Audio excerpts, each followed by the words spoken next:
3000人看你打呼噜怎么样？感觉怎么样？该睡觉不睡觉，你这没人啥弄啥？那我吵得我睡不着啊！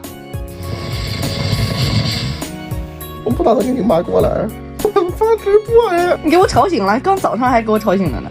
看我的黑眼圈，明天生日，气死我了！你让我有何脸面见人家？我跟你说，这是干啥呀？我要保卫我男人最后的身份。不至于的吧？我错了。云南白样都弥补不了我。这就是你给我的下场。